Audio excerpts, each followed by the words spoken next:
tá bom, tá bom.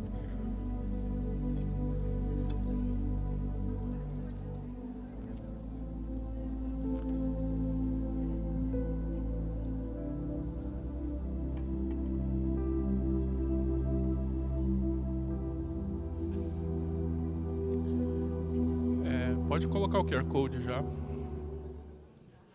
Olá, pessoal. Já conseguiram tomar o café aí, dar uma conversada, né? Vamos voltar então agora para a nossa segunda parte. Antes disso, alguns anúncios, né? Vocês perceberam que estava tocando uma musiquinha aqui, estava tendo umas imagens super bonitas, né? Esse é um trailer, um pequeno teaser do evento que a gente está preparando no dia 6 de dezembro, às 10 horas, né? Que é esse evento Música e Literatura para a Alma, tá? Fica o convite para vocês conhecerem um pouco. O QR Code está aqui para mais informações, tá bom? E também vamos aproveitar para fazer aquele questionário de satisfação, né? É a hora que vocês fazem as sugestões para a gente, nos dizem temas que vocês se Aff. interessam. É satisfação das coisas que eu falei hoje? Ai, Também. meu Deus. Pode ser tanto da nossa convidada, mas Não, também do nosso brincadeira. espaço. O que vocês pensarem? Talvez eu gostaria que o horário fosse diferente, eu gostaria de ouvir sobre tal tema. Seria bom se tivesse alguma coisa aqui no Instituto que melhoraria o nosso evento. Então, aceitamos qualquer tipo de sugestão para melhorar os nossos eventos, tá bom? Se vocês precisarem de auxílio com o QR Code, com o formulário, só levantar a mão que alguém da equipe vai auxiliar vocês. E aproveitando, alguém chegou atrasado e não assinou a lista de presença, a gente vai usar essa lista aqui para no final sortear alguns livros, tá? Então é importante que todo mundo tenha o nominho aqui. E também para receber o certificado, né? Que a gente vai mandar um certificado de participação de cada palestra, né, do ciclo. Outra coisa importante é que o nome esteja correto aqui para aparecer o nome correto no documento, tá bom?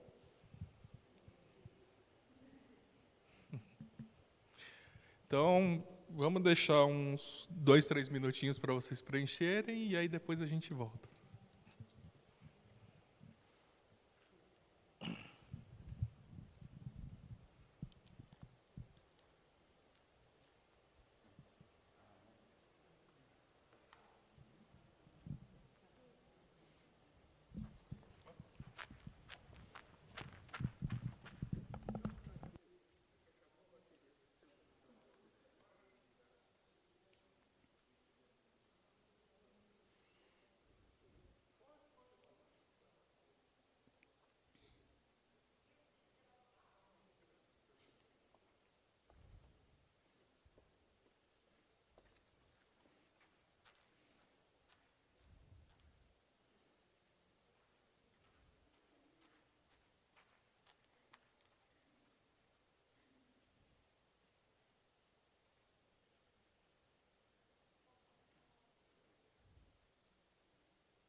Eu posso escrever na lousa se vocês quiserem. O bom é que eles estão gravando, dá pra assistir no YouTube, né, Norma? Né? Acho que é no canal do Instituto Princípia, né? Legal.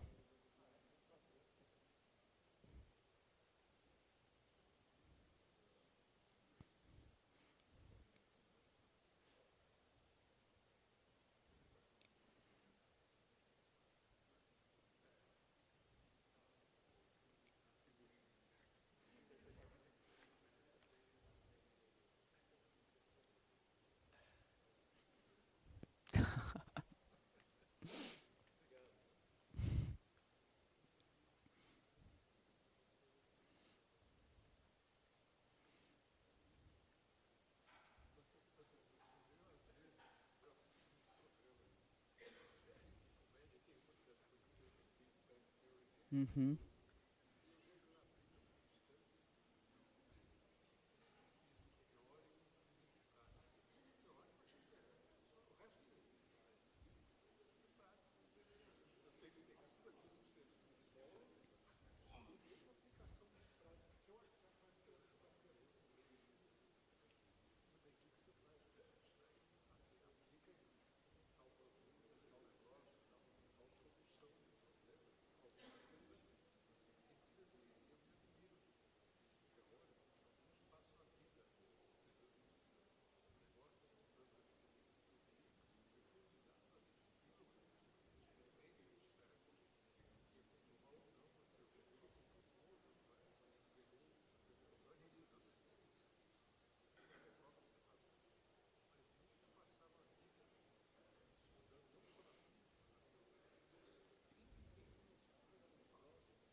Então, pessoal, podemos continuar? Podemos? Perfeito. Joia, Professora, obrigado. por favor. Pessoal, vocês fiquem super à vontade para perguntar, viu? Se vocês acharem que eu falei tudo muito rápido, é que eu me empolgo. Então, às vezes eu desato a falar um monte de coisa. Se vocês quiserem, a gente volta a algum conceito, alguma ideia. Querem perguntar alguma coisa dessa primeira parte? Vai lá.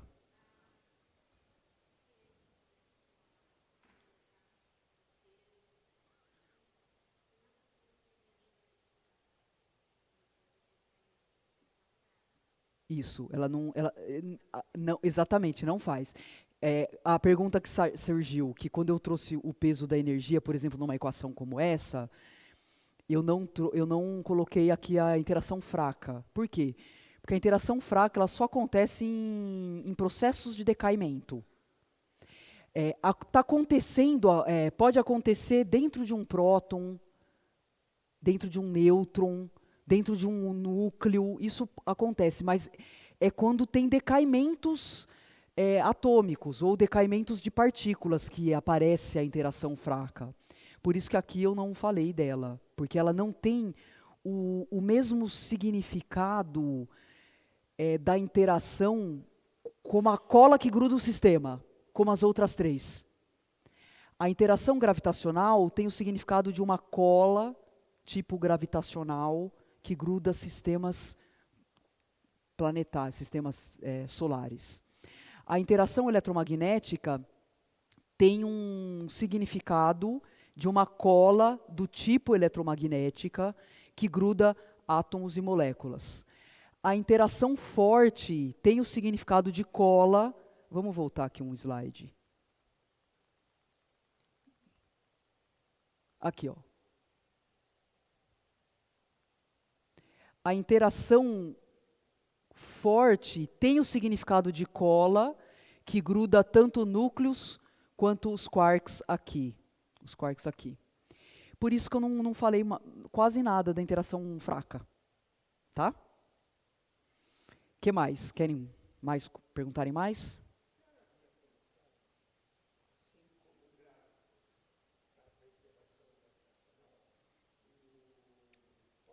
Fóton aqui.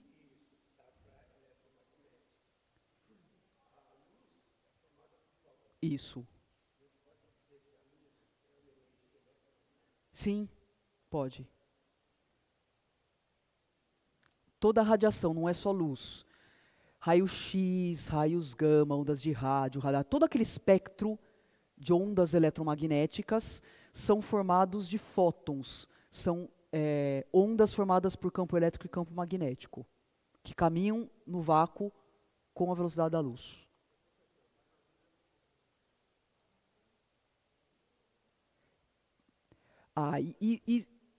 Então, não é massa que a gente fala. Essa ideia de dualidade onda-partícula é uma ideia que saiu de dentro da física quântica.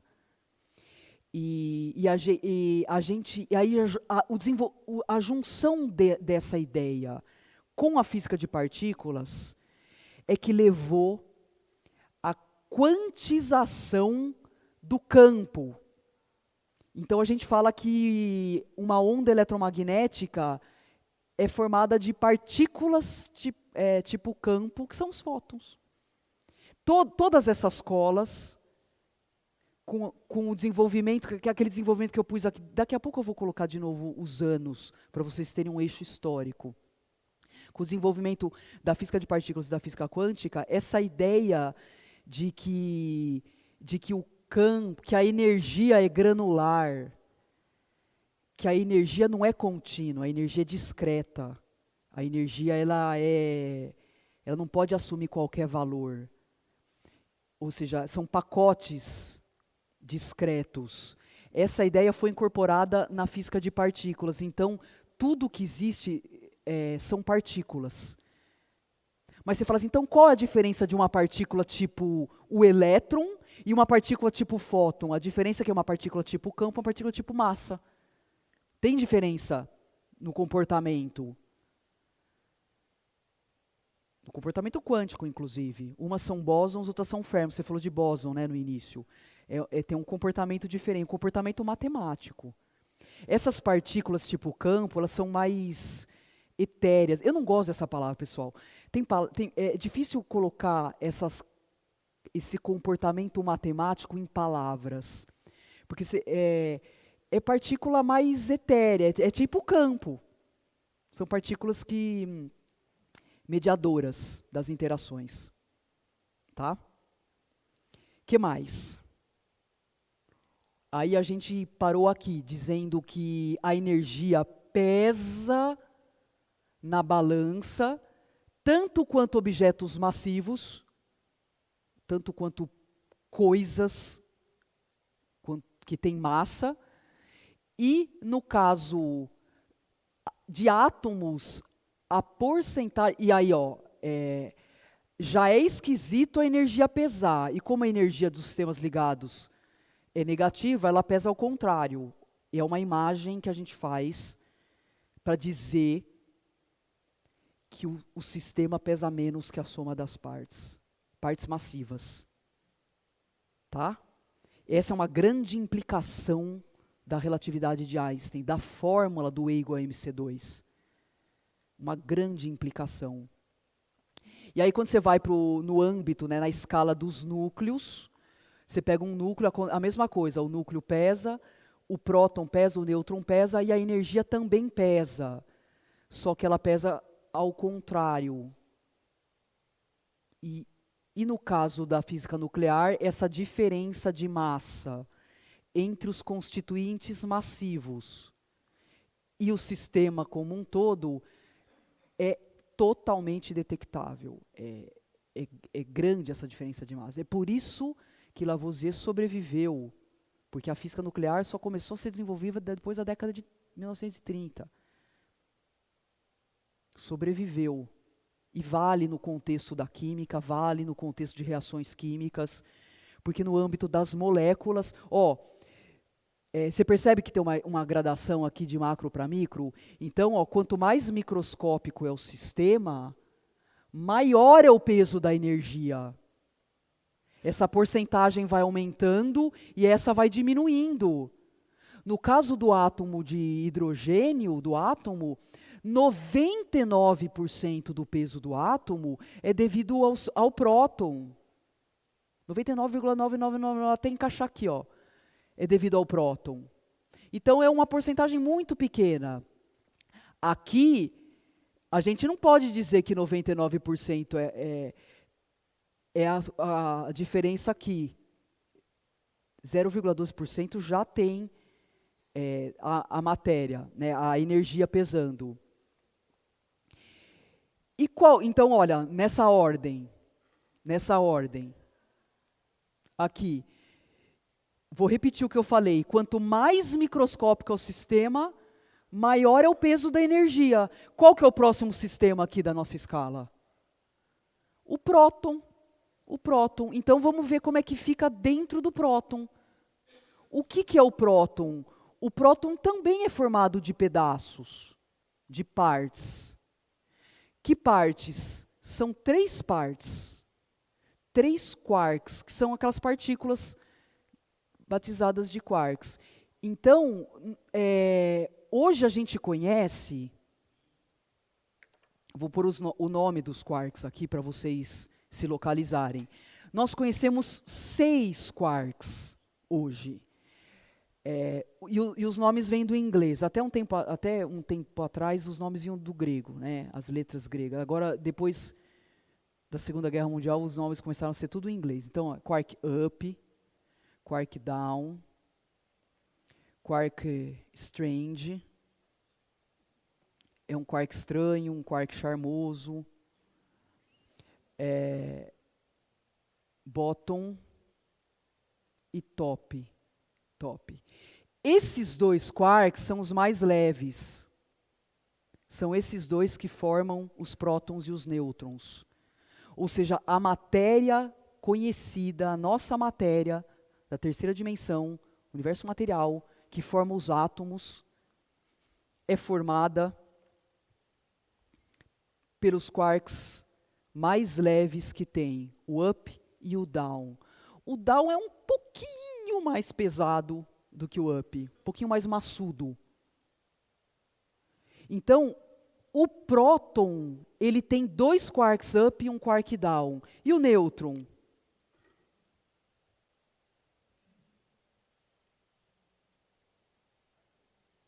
Ó, isso é o próton. O nêutron tem 2 down e um up. É um pouquinho diferente. Pouquinho. Um pouquinho mais pesado.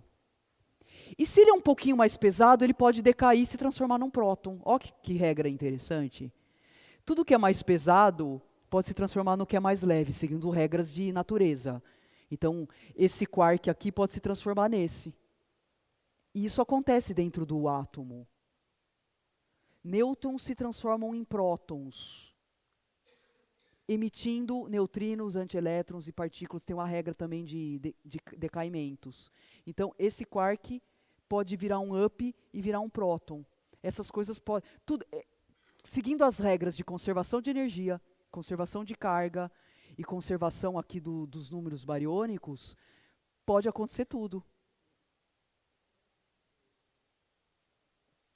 Como é que descobriu o quê? Então, desenvolvimento de física de partículas. Os aceleradores começaram... se eu não me falha a memória, o bóton foi descoberto dentro de um detector lá no CERN. Então, as partículas foram descobertas a partir da construção dos aceleradores de partículas, que começou a física de altas energias. Começaram a construir aceleradores justamente para cutucar a natureza e ver do que o mundo é feito. E aí começou a chover partículas. Hoje existe um montão de partículas, aí virou quase um problema de biologia, classificar os bichos. Então, você tem que catalogar, ó, esses bichos se comportam assim, esses se comportam assim, esses se comportam assim. Então, tem uma classificação na física de partículas que é dada pelo modelo padrão. Então, hoje o que mais tem de organização que a gente tem é o modelo padrão da física de partículas. E os quarks é uma classe de partículas. Os quarks que constituem os nêutrons e os prótons, que vai constituir todos os átomos. Eu vou dar uma sintetizada em tudo isso que eu estou falando num dos últimos slides, tá?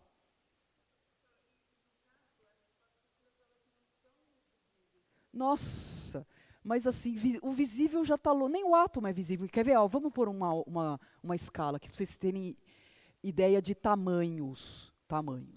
Pega uma coisa que você pega com a mão, é um objeto macroscópico. Daí você reparte, já chega no átomo. Qual que é o tamanho de um átomo? Qual que é o tamanho de um átomo? Mais ou menos. Você sabe a ordem de grandeza? 10 a menos 10, acertou. Um angstrom. 10 a menos 10 metros. O que significa isso? Você pega 1 metro, que é mais ou menos daqui, e divide e põe 10 zeros no denominador. Aí, ó, isso é um átomo, já é invisível, já é microscópico, já não pega, não tem conversa. Aí você pega um próton, ó, um próton que está dentro do hidrogênio, isso é o tamanho do hidrogênio. Aí você joga o elétron fora, pega o próton. Sabe qual que é o tamanho de um próton?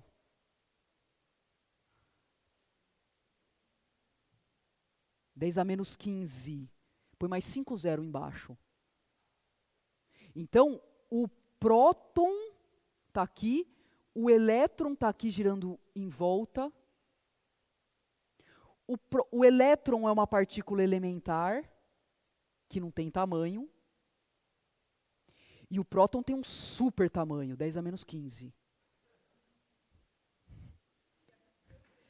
Isso. Se o próton fosse, fazer uma analogia, um grão de areia, pessoal, você está aqui na areia da praia, você faz assim, ó, com o guspe, e faz assim, pega um grão de areia.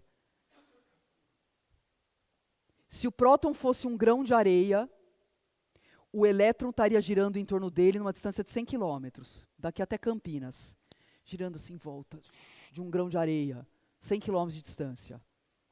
E é um ponto adimensional, que não tem dimensão, nós já vamos falar daqui a pouco das partículas elementares. Elétron é uma classe, quark é outra classe do modelo padrão, tem outro comportamento. Então, ó, agora eu tenho 3 coisas na mão. Vamos lá. Os quarks, está aqui. Então, esse é o sistema mais microscópico que tem. Porque você fala, não, mas não é o quark não é sistema, o quark já é elementar. Então, o sistema menor que tem das coisas palpáveis é o próton, o nêutron também, o nêutron. Formado de 3 quarks. E aqui, hein? Como é que será que é essa cola? Porque você vê, aqui tem uma lógica, tem uma regra, legal, a cola negativa, cola negativa, cola negativa. Aí você vai para o sistema mais minúsculo que tem, que é o próton, tem uma mudança qualitativa de lógica, de pensamento, de entendimento. A cola que gruda aqui é positiva. É positiva. Então, aquilo que eu falei, que o sistema pesa menos que a soma das partes, não vale para o próton. Não vale para o próton. Depois, se der tempo, a gente pode até dizer que entendimento que a gente tem sobre esse sinal positivo aqui. Talvez podia ter uma palestra 2, Norma. Uma parte 2. Então, a energia aqui, ela é... Aí, o que quer dizer isso? Se você pegar, então, o próton... De novo, livrinho de física de partículas. Entra lá no site do Group Particle Data, que tem todos os dados de física de partícula. Tem lá, o peso do próton, 938. Não é quilo, hein, pessoal? É MeV. Unidade de física de partículas. Milhões de elétrons-volts. Essa é a energia de repouso do próton. 938. Aí você vai na mesma tabela, quanto que é a energia, o peso, né, de um quark e um quark. Está lá na mesma tabela. Você muda do próton para os quarks e consulta. Os 3 quarks juntos pesam 10. É 3 cada um. 3 MeV, 3 MeV e 3 e mais um pouquinho. Dá quase 10 MeV, os 3 quarks juntos. Separados na tabela. Só que o próton tem 938. Bom, da onde vem o resto do peso? Da energia, da cola. Que é altamente energética, que são os gluons. O nome da tabela está na internet. Eu acho que é Group Particle Data. Dados do grupo de partículas. Eu não lembro se é .com.org. Tem todos os dados de física experimental. Isso é muito interessante, porque se você entrar no site, nesse site aqui, você pode fazer uma inscrição e pedir que eles mandem para a tua casa um livrinho de física de partículas. É um book de física de partículas. E há 30 anos atrás, o livrinho era dessa finura. Hoje o livrinho já é assim. Porque já descobriram muitas partículas, o livro vai engrossando.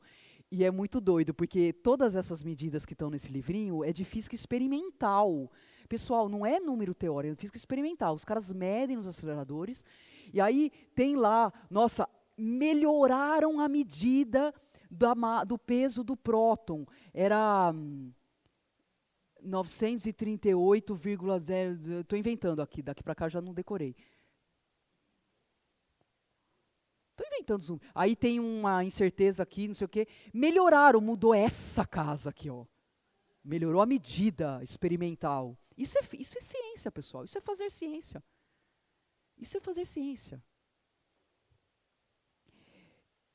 Então, olha só. Esse é o valor, o peso do próton, os 3 quarks e o peso da cola. E como ela é positiva, é tudo com um valor positivo, com um valor mais aqui. Essa cola ela é positiva. Então, se você colocar na balança, o próton ele é mais pesado do que a soma das partes. Energia cinética e energia potencial. Pessoal, nesse âmbito aqui dos aglomerados de quarks, nesse âmbito aqui, essa energia que gruda, que é uma composição da cinética com a potencial, essa energia que gruda, ela é tão forte, que o modelo que nós temos hoje na física é que você não consegue desprender um quark daqui. Isso quer dizer que hoje o nosso entendimento é que os quarks só se agrupam 3 a 3. É um tripézinho.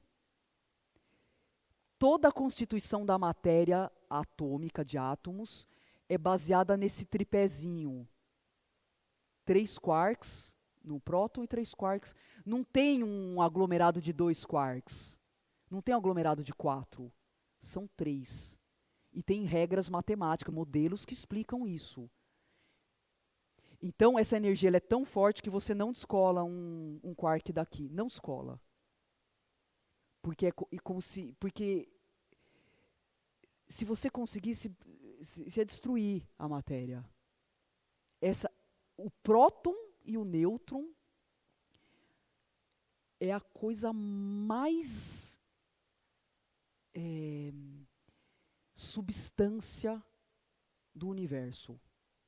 É a coisa mais que...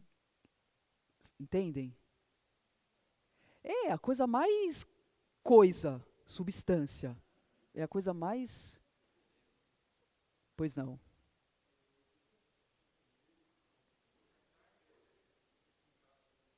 Ah, legal, boa pergunta. Como é que a carga elétrica se encaixa aqui? Então, os quarks também foi elaborado um modelo de quarks, né? Pessoal, nunca ninguém viu. Ah, quer saber a estimativa do tamanho de um quark? Estimativa. É um negócio, não dá para imaginar, ok? Não dá. Não dá para... Fora que é um ponto, né? E a concepção que nós temos de partículas elementares é um ponto.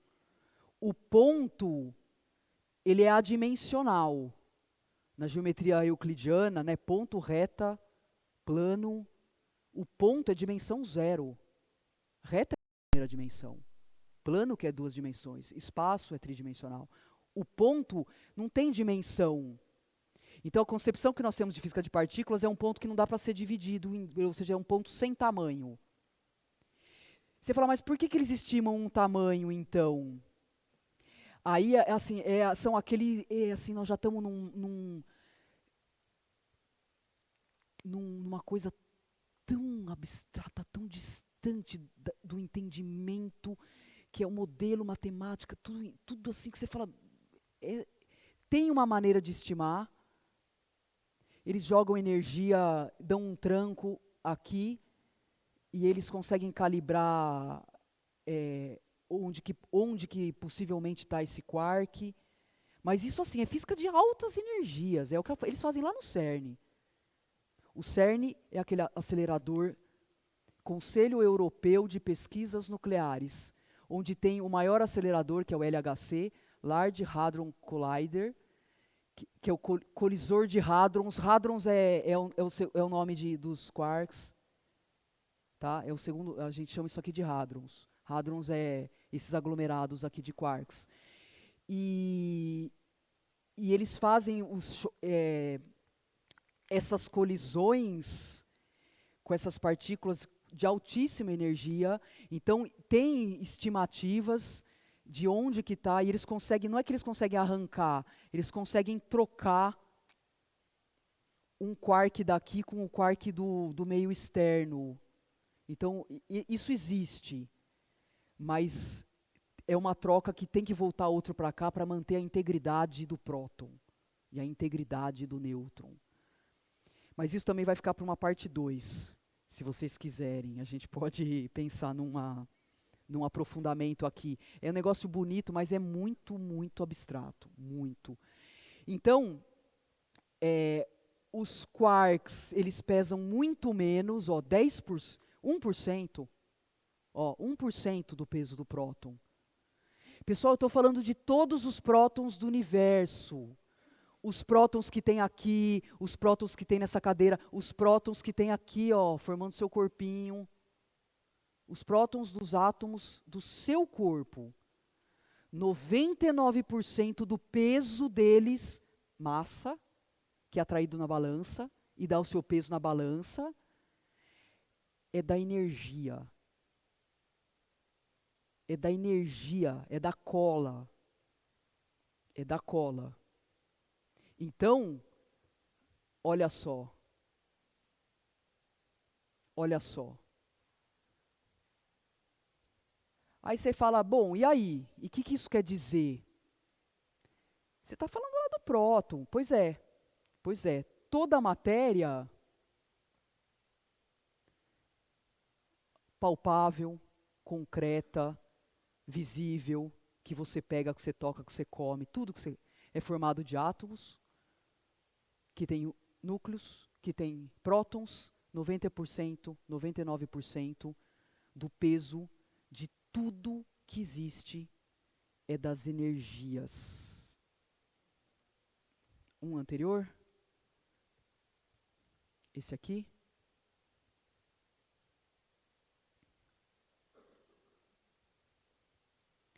É das energias.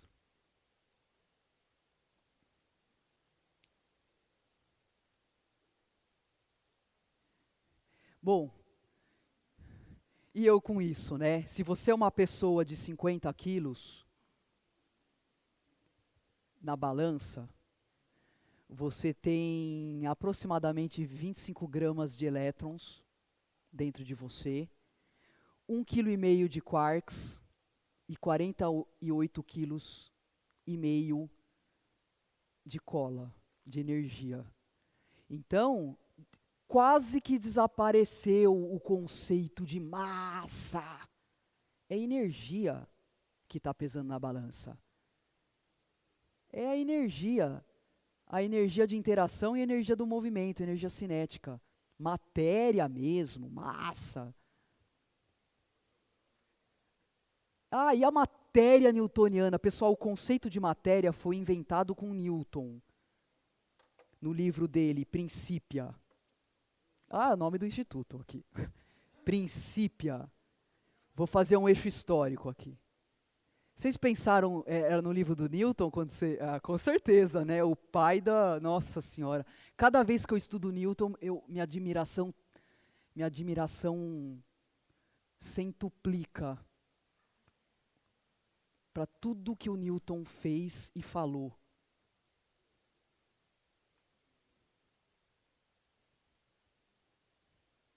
Você fala, não, mas o grande desenvolvimento foi da relatividade ou do século XX. Pois é, justamente por isso, o que o Newton fez numa época tão precária, onde não tinha conhecimento organizado, a organização que ele deu ao conhecimento, quando o Einstein chegou já estava tudo arrumado. Tudo arrumado. Newton, todo o desenvolvimento do eletromagnetismo, o Einstein sentou em cima do eletromagnetismo, partiu das equações de Maxwell. Claro que ele teve uma grande ideia, que ninguém teve antes, e desenvolveu a teoria dele. Mas olha antes de Newton, não tinha nada arrumado na mecânica. Então, olha só. Newton, 1685, ele inventou o conceito de matéria. Matéria, está lá no livro dele. Matéria sujeita à gravitação. E a gente aprende na escola, né? Primeiro dia de aula do ensino médio, primeiro ano do ensino médio, o professor vai dar aula de física. Eu já dei aula em todas as séries do ensino médio. Primeiro dia de aula, você tem que definir o que é matéria para o estudante. O que a gente fala? Matéria, aquilo que é sujeito à inércia e à gravitação, tem duas propriedades. Você não define matéria, você qualifica com as propriedades. Matéria é aquilo que tem inércia e aquilo que atrai outros corpos, sujeito à gravitação. Então você associa o conceito de matéria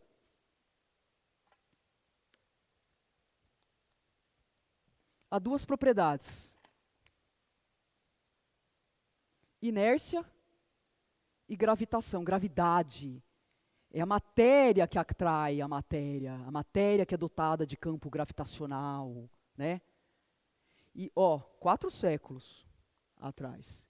Aí, todo o desenvolvimento eletromagnético, vou pôr o Einstein aqui, 1905. Aqui a relatividade restrita e o E igual a mc2. Você vê, a gente só conseguiu chegar no que nós chegamos hoje, do peso da energia, colocando o E igual a mc2 na descrição do átomo, na descrição do mundo. Então, por isso que eu falo que todo mundo, o que vai para as mídias e nos livros didáticos? Que E igual a mc2 é equivalência à massa-energia. O máximo que se fala do E igual a mc2 é que assim, matéria se converte em energia, energia é igual a matéria. Conversão numérica. Aí você faz a continha, né? É provinha, questão de prova. Dada um corpo de 1 grama, qual a energia que ele carrega? Aí você fica espantado com a quantidade de energia, porque o C² dá um número absurdamente enorme. E fala, é o máximo que... Mas não, a maior implicação do E igual a mc2 é o peso da energia, porque quando você coloca isso na descrição do mundo, chegou nisso tudo que a gente falou, a energia pesa tanto quanto a massa. E aqui o desenvolvimento do eletromagnetismo. 1800 para frente, 1820, começa a surgir a ideia de campo. Faraday, Maxwell, equações de Maxwell, 1840. Pessoal, a ideia de campo não existia na física do Newton. Newton descreveu a atração, a lei da gravitação universal, sem a ideia de campo. E ele ficava muito incomodado, como que pode ter atração à distância? Ação à distância, não tem nada aqui entre nós. Hoje a gente sabe, tem campo entre a Terra e o Sol. Tem campo, ele ficava muito incomodado. E tanto que tinha a ideia de ação à distância. Aí o campo veio preencher essa ideia, mas ele surgiu dentro do eletromagnetismo, porque aqui é o desenvolvimento do eletromagnetismo, surgiu dentro do eletromagnetismo e foi trazido para explicar o campo gravitacional. Então o campo gravitacional surgiu no eletromagnetismo, depois do campo elétrico. Então olha como essa ideia abriu a porta para o início de uma desmaterialização do mundo. Porque a concepção de matéria aqui, a matéria é essa coisa aqui, esse objeto duro, impenetrável, limitado aqui. Campo não, campo é extenso. Campo atravessa a parede. Você faz um fenômeno de eletrização aqui, o campo atravessa. O campo atravessa tudo, pessoal. Seu celular, você pode botar um monte de caixa assim, seu celular funciona. Tem campo eletromagnético atravessando micro-ondas e fazendo seu celular funcionar. Então o campo é invisível, extenso, atravessa a matéria. Então essas coisas foram, é uma sequência sequência que durou 4 séculos, hein? Não é coisa rápida. Uma sequência de coisas aqui, até que chegou aqui, você vê, aí com o desenvolvimento da física de partículas, aí começou física de partículas, aí começou tudo isso até chegar nos quarks, bem depois. Então, o desenvolvimento, ele é bem longo. Vamos voltar aqui. Bem longo. Nossa, fica boa essa projeção, né, da luz na tela. Cadê o terceiro elemento? Aqui. Então, hoje a gente sabe que 99% do peso de tudo é devido às energias. A energia de ligação. Pessoal, e quando a gente fala que energia pesa, você fala assim, mas o que significa energia pesar? É ser atraída pelo campo gravitacional. Você fala assim, então esse laser é luz, tem energia? Tem energia. Ele está sendo atraído pelo campo gravitacional? Essa luz, você está vendo a luz fazer assim, ó? Está vendo? Por que não está sendo atraída aqui, ó? Porque o campo gravitacional da Terra é pequeno, é baixo. Mas é essa a ideia, a luz é atraída pelo campo gravitacional.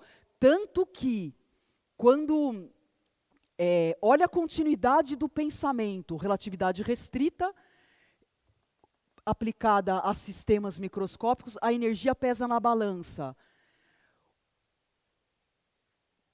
Onde isso vai desembocar? 1915, depois de 10 anos, o Einstein coloca outra ideia chocante que não existia da relatividade geral. A energia e a luz é atraída pelo campo gravitacional. Por quê? Porque a ideia de campo foi substituída pela curvatura do espaço-tempo. E ele falou isso em 1915, depois de 4 anos, 1919, o famoso eclipse, que foi em Sobral, que mediram em Sobral. O que é um eclipse? Você está aqui na Terra. Esqueci de desenhar o planeta aqui, a Terra. Tinha que estar aqui, viu, pessoal? Você não está flutuando no espaço.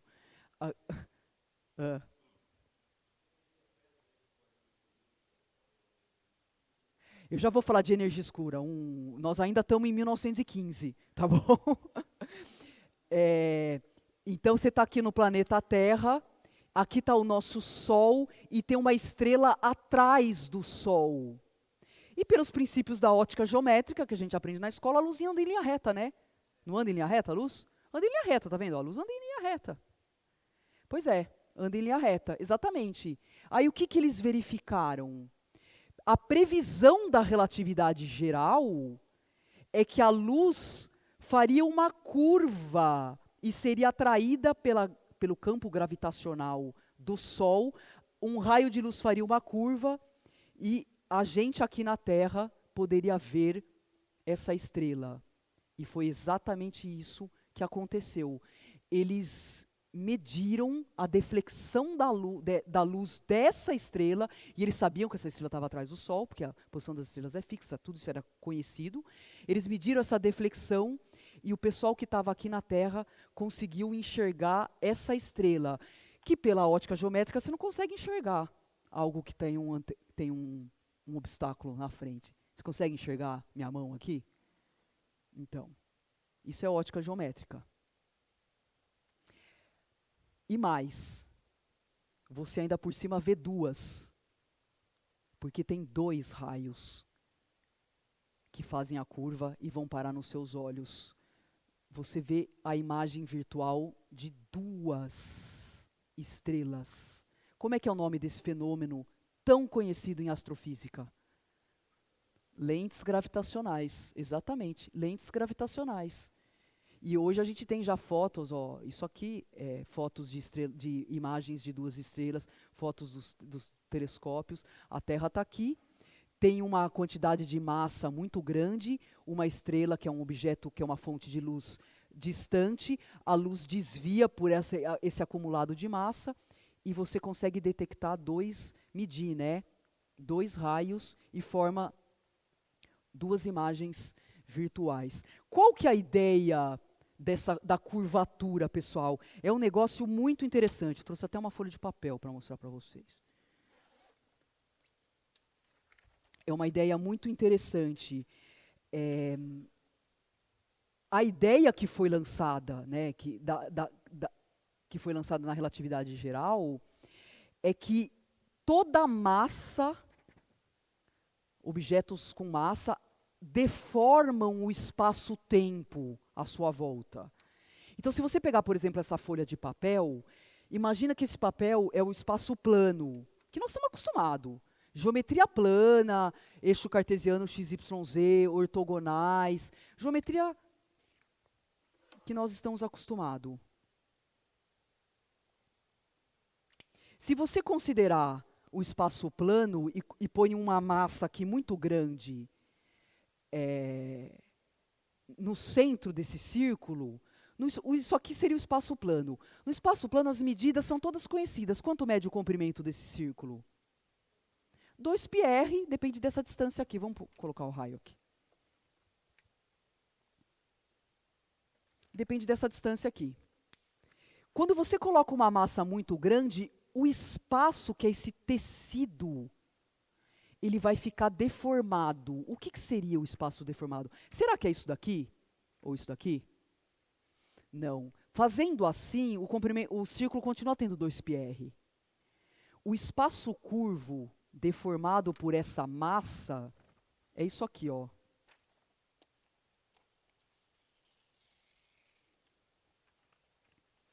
Agora, o comprimento do círculo não é mais 2πr.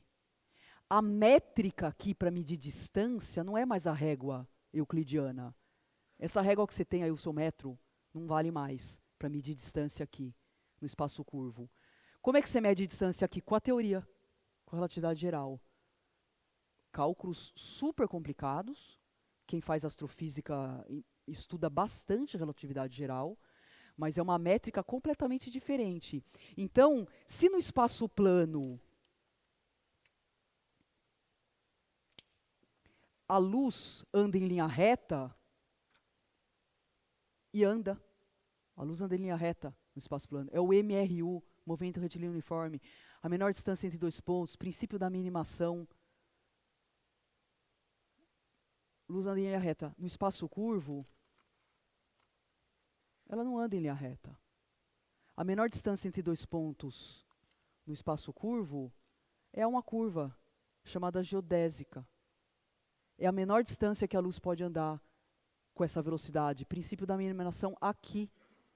A inércia aqui é assim. Só que não é R, MR, U. É movimento, é isso. Então, a luz, o movimento inercial da luz é assim, ele é curvo no espaço curvo. E é isso que causou esses fenômenos que foram verificados logo em seguida que o Einstein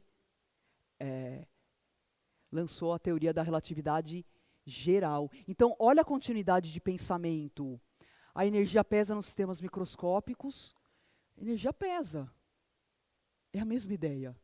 A energia pesa na relatividade geral. A energia atraída pelo campo gravitacional, que virou a curvatura do espaço-tempo. Tudo bem até aqui? Agora a gente vai finalizar para um... Querem perguntar alguma coisa?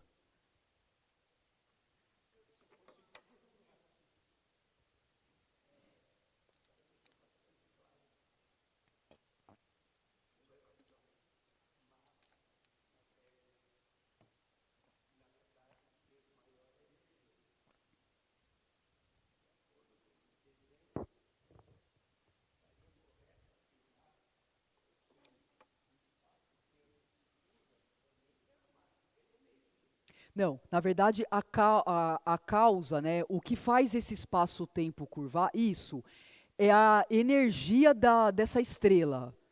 É energia, porque matéria mesmo não tem, né, vocês perceberam? Acabou, é só energia. É isso, é energia. É energia atraindo energia. Pessoal, ó,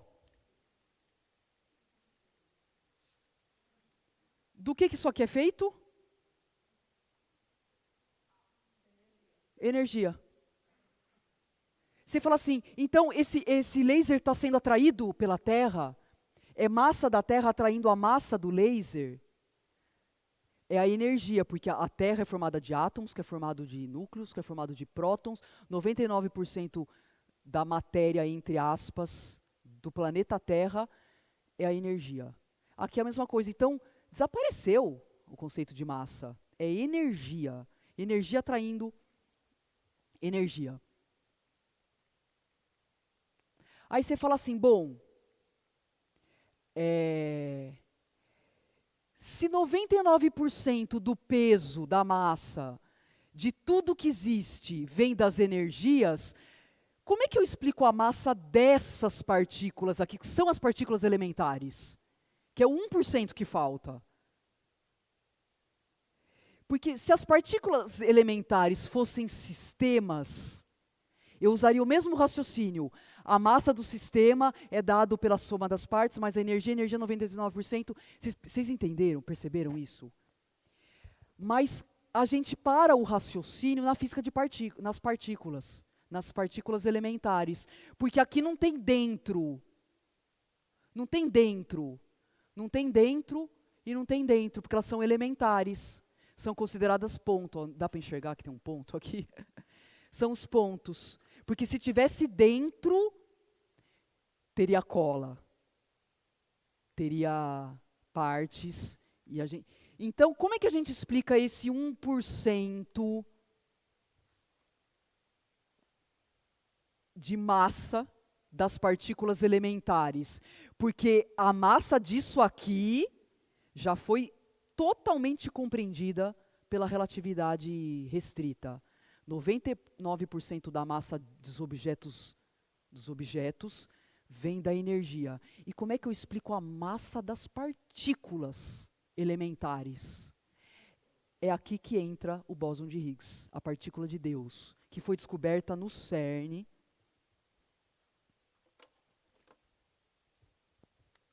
em 2012. 2012. A construção do CERN é logo depois da Segunda Guerra Mundial, 1958? Bom, aqui eu tenho uma dúvida da data, mas é mais ou menos isso, a construção do CERN. Aí você fala assim, construir um acelerador de partículas de 27 quilômetros de extensão, 100 metros de profundidade, pegando 2 países, a Suíça e a França, com detectores gigantescos, para entender 1%, sendo que 99% já estava entendido. O conceito de matéria já estava entendido. Então, mas aí não é uma questão de porcentagem, é uma questão de completude. Essa é a grande busca dos cientistas, entender do que as coisas são feitas. Então, os aceleradores de partículas começaram a ser desenvolvidos para a gente entender as partículas elementares. E qual que é a ideia que está por trás do bóson de Higgs? O bóson de Higgs, ele foi previsto por 2 físicos, um holandês e um inglês. Foi previsto 48 anos antes. Faz a conta aí, quem consegue? 2012 menos 48. Eles tinham 30 anos de idade e fizeram cálculos matemáticos teóricos com o modelo vigente e previram a existência de uma partícula que conferia massa às partículas elementares. Demorou 48 anos para a tecnologia ser desenvolvida, para chegar naquele grau de energia, daqueles feixes dentro dos aceleradores, para eles conseguirem, é a maior obra de engenharia do planeta, é o CERN. Seja, alguém aqui conhece o CERN? Eu tive o grande privilégio de conhecer pessoalmente. Eu fui com um grupo de professores de física em 2011, não tinham sido descobertos ainda, foi um ano antes. E é um negócio, assim, inenarrável. O que o ser humano conseguiu fazer e construir para chegar nesse nível de energia, para descobrir uma partícula. Por isso que assim, o modelo previu 48 anos antes, foi detectada em 2012, e eles ganharam o prêmio Nobel. Eles já estavam, você imagina, os dois com 30 anos, fizeram a previsão teórica e ganharam o Nobel com 85 anos. Uma vida de... Isso é a ciência, é assim.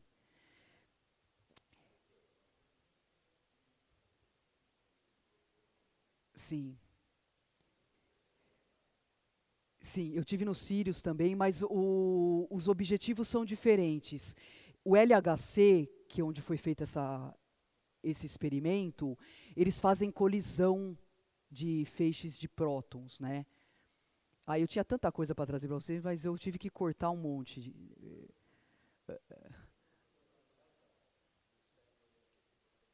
54, então errei. É isso mesmo. Então, no LHC, eles fazem colisão, por isso que é chamado de Large Hadron Collider. É colisor de hadrons, que são os prótons pesados. Né? Hadrons pesados, são os colisor mesmo. E, tipo, o Sirius e o síncroton e outros, eles não são aceleradores que colidem com alvo. Eles são aceleradores que fazem aceleração de partículas. Para quê? Você queria saber a aplicação de tudo isso? Porque quando você desacelera e acelera, você cria radiação. Então, assim, quase todo o desenvolvimento da física médica, diagnóstico de imagens, tomografia, tem um negócio, feixes, raio-x, tudo isso tem um feixe chamado PET. Tomografia é um feixe de pósitron e elétron para diagnóstico de imagem, tomografia, para fazer diagnóstico de imagem. Então, a física médica, aplicações na medicina, mas deu um boom com a pesquisa em física de partículas. Um boom, porque tudo isso é baseado em radiação, ressonância magnética, tudo isso é desenvolvimento do progresso científico, né? Desenvolvimento de física.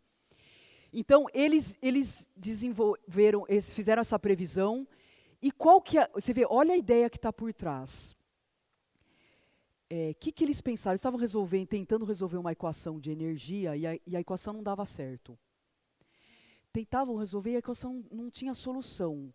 Aí eles resolveram tirar a massa da equação das partículas, e a equação teve uma solução. O que eles intuíram? Que a massa não é uma propriedade intrínseca das partículas, e sim a maneira como elas interagem com o meio externo. E isso tem um sentido interessante, porque se as partículas elementares são pontos, não pode ter massa dentro do ponto, porque o ponto é adimensional. Então a massa do ponto é dada pela interação com um campo externo. E é essa a ideia do bóson de Higgs. A massa não é uma propriedade intrínseca das partículas, e sim o jeito como ela interage com o meio fora, porque ponto não tem dentro. O ponto é adimensional. Aí você fala assim, bom, mas se a partícula elementar já não tem tamanho, que tamanho tem o bóson de Higgs que dá massa para ela? Ele não tem tamanho. Embora ele seja considerado uma partícula, ele não tem um tamanho associado. Ele é mais considerado um fluido, um condensado, uma rede energética, que quando a partícula interage com essa rede energética, causa uma irritação nessa rede energética. E essa irritação é uma aparência de massa. Pessoal, faz a imagem. Você está aqui com o seu braço, vem um pernilongo e te pica. O bico do pernilongo é a coisa mais fina que você, né? Você nem sente. Ele não tem tamanho. Aí ele vai embora. Não causa uma irritação, um inchaço? O bico do pernilongo está ali? Não tem nada ali, é só um inchaço. Essa é a ideia do bóson de Higgs. Quando a partícula interage com essa rede energética, causa uma irritação nesse meio, e isso é a aparência da massa. Então, imagina uma rede matemática energética, um tecido matemático. Quando a partícula interage com ela, partículas que interagem mais partículas que não interagem não têm massa, que é o fóton. É a única partícula que a gente conhece que não tem massa. E partículas que interagem mais têm mais massa. Então, é uma massa que a gente chama que é uma massa aparente. É uma massa aparente. Porque, de verdade, o conceito de massa desapareceu. Começou aqui. Aqui, 99% de tudo que existe é energia. E o 1% que faltava é uma aparência das partículas elementares. E aí tem outras incógnitas que ainda não se sabe. Por que que uma partícula elementar interage com o campo de Higgs diferente de outra? Porque os quarks têm massas diferentes. Os elétrons, um elétron tem massa diferente. E isso é muito estranho de você pensar, né? Se a partícula elementar é um ponto, outra partícula é um ponto, aqui tem um elétron, aqui tem um quark. Por que eles interagem de maneira diferente com o campo de Higgs? Porque eles têm massa diferente. Então, nós estamos na fronteira do conhecimento aqui. Oi.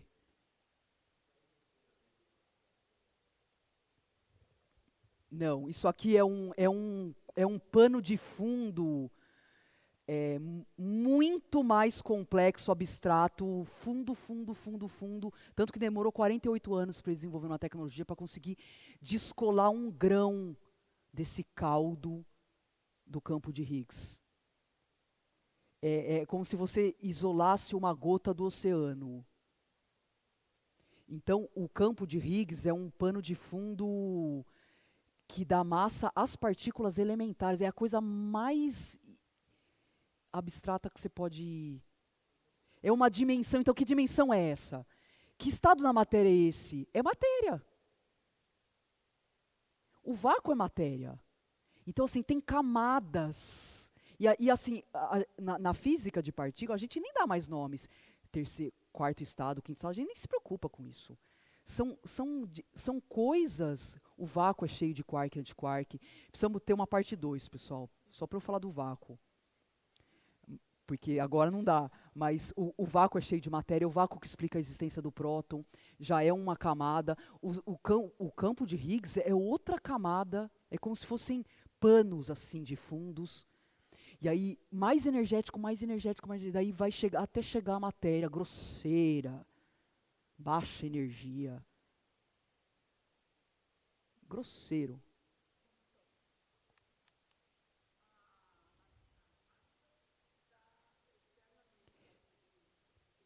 É uma massa aparente.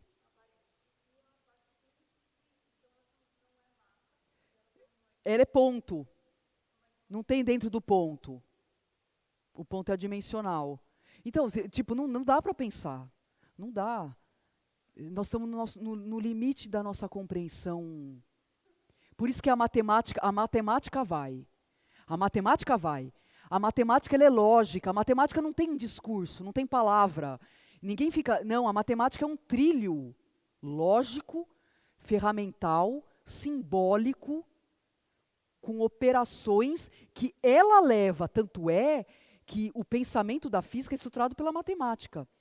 Quando eu estive em Copenhague, eu fiz um pós-doc em Copenhague, né, no Instituto Niels Bohr. E a minha pesquisa era entrevistar os físicos de lá para entender o que eles entendiam dos conceitos de matéria e de energia. E eu perguntei o que é massa, porque eu estou estudando esse tema há 20 anos. Esse é o tema da minha vida, matéria e energia. E eu entrevistei o Ciso perguntando o que era matéria. A resposta que eu mais gostei foi de um astrofísico e físico de partículas, que ele falou assim, eu não sei o que é. Ele não definiu com palavras, ele falou assim, eu não sei o que é massa. A gente faz o cálculo, a gente sabe que a massa é um invariante relativístico, a gente entende matematicamente, mas o discurso não chega. Não chega. Tudo que eu falar aqui é menos do que é.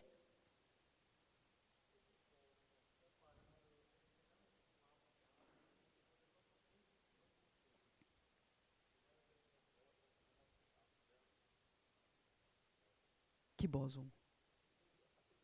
O bóson de Higgs é um tipo de bóson, tem outros bósons. Bóson é uma classificação de matérias tipo campo, de partículas tipo campo. Lembra que eu falei? Bósons são tipo campo e férmions são tipo massa.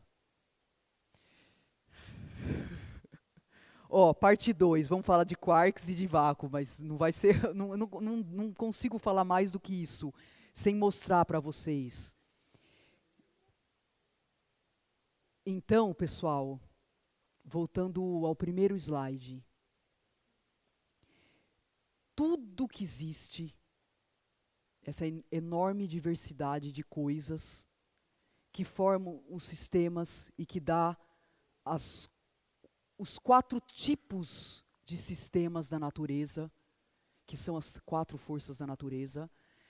Tudo que existe pode ser, desde do menor até o maior sistema, pode ser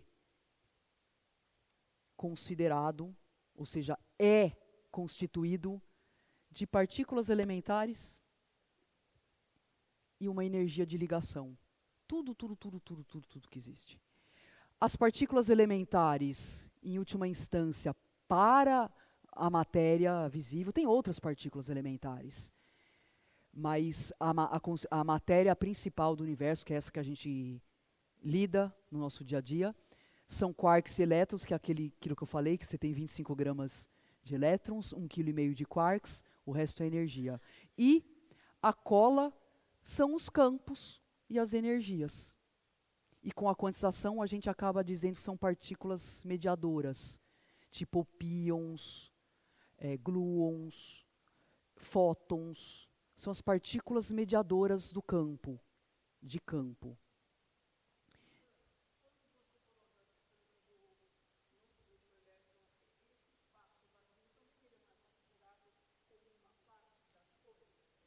Não, então, esse vazio ele não é vazio, ele é um vácuo cheio de coisas, transparente. Então, mas é um vazio. Entre nós duas tem vazio, tá bom. Vamos fazer o seguinte, a gente tira todo o ar dessa sala, porque entre nós tem ar, tem molécula, tem átomos, moléculas, hidrogênio, nitrogênio, tem ar entre nós. Tira todo o ar, faz de conta que a gente está numa câmara de vácuo. Está todo mundo respirando tranquilamente, tudo bem. Tira todo o ar, entre nós vai sobrar algo que é intirável. É o vácuo. Esse vácuo é altamente cheio de matéria. É isso que não deu tempo de entrar hoje e eu acho que não vale a pena, porque eu precisaria mostrar mais coisas para vocês. Mas a física de partículas chegou numa coisa muito, que é a constituição do vácuo. É ela que explica a existência dos prótons. É isso aqui, ó. O que explica a existência dessa bolha com 3 quarks é o vácuo que tem externo, vácuo. É isso aqui. Então, aqui tem matéria.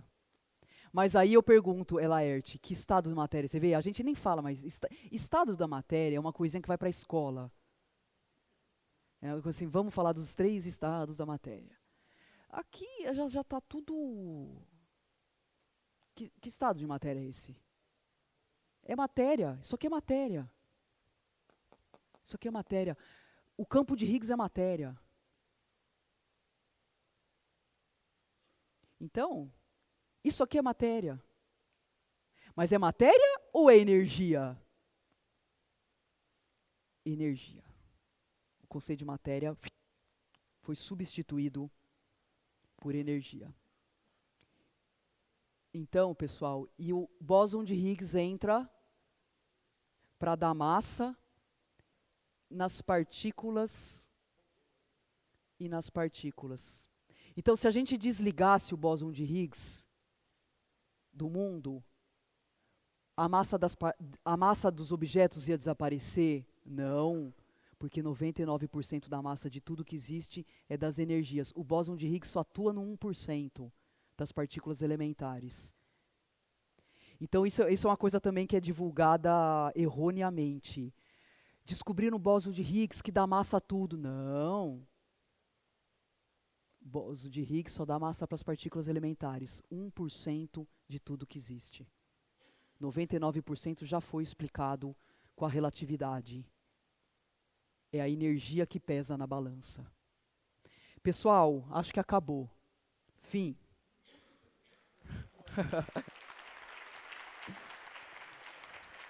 Obrigada pela presença de vocês. Adorei estar aqui. Uma delícia essa conversa.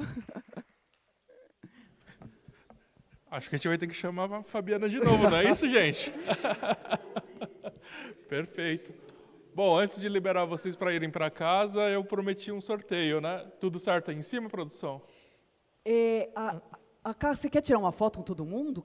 Vamos vir todo mundo aqui a gente tirar uma foto? Podemos. Vamos tirar outra Sato. foto oficial? Topam? Hoje tem mais gente, né? Vamos fazer o sorteio primeiro e depois a gente faz a foto? Fechou, então, combinado.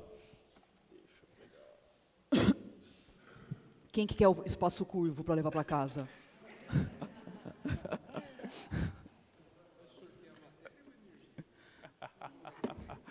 Aí é parte da prova, não é isso? Bom, então primeiro a gente vai sortear esse livro Liberdade de Expressão e Direitos Autorais, do Luiz Fernando, né? A gente sorteou uma cópia... Oi? Você... Eu escrevi o quê? Escrevi. Não está ali? É igual a MC2. Você assinou a lista de presença? Se assinou, tá ali. Roda um pouquinho aqui a lista pra gente ver os nomes.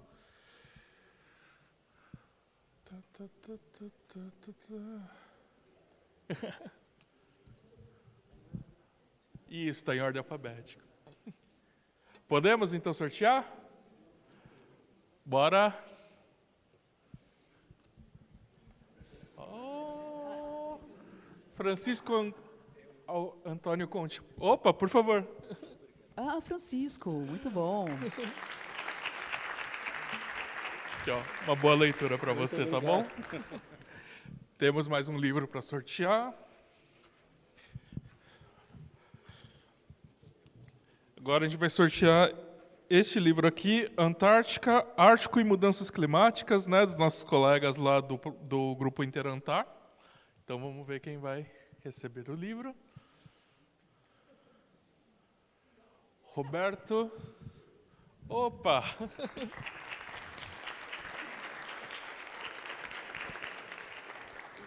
Aqui, ó. Boa leitura. E agora vamos fazer a foto, então? Vamos. Volta aqui para... Isso.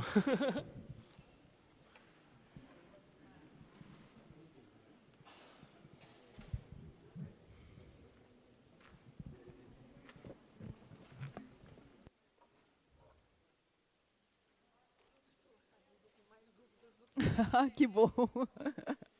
A gente sempre sai na hora. Eu não sei se você chegou a assistir uma série que tem na Netflix, conhecida como Professor Galileu. Deixa eu te... Tá atrapalhando aqui. Esse professor é uma detetive japonesa que vai tentar desvendar um crime, mas se atrapalha. Ela vai conversar com esse cara que não dá nem uma pelota. Ele é professor de física. Só que aí ela fala alguma coisa, ela fala alguma coisa que não tem um princípio de física. Opa. Não, eu... Peraí. Vamos tirar. Nossa, tem bastante gente.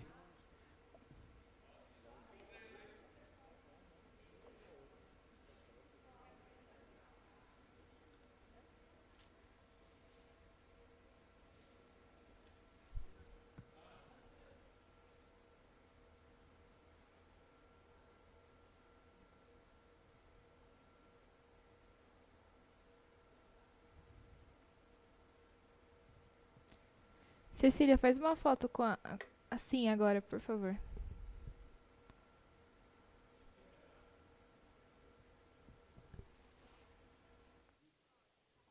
Valeu. Professora, parabéns. Valeu. Obrigada. Acho que eu vou tirar isso daqui. Opa! Valeu. Prazer em conhecê-los. Parabéns. Obrigada. Prazer, gente. Eu vou escrever. Hã? Que créditos? Ah, eu vou escrever na lousa. Pessoal, para quem quiser, eu vou escrever o Instagram do IFC aqui, ó. IEFC underline Instituto. É a instituição sem fins lucrativos que eu fundei e trabalho. Tem um monte de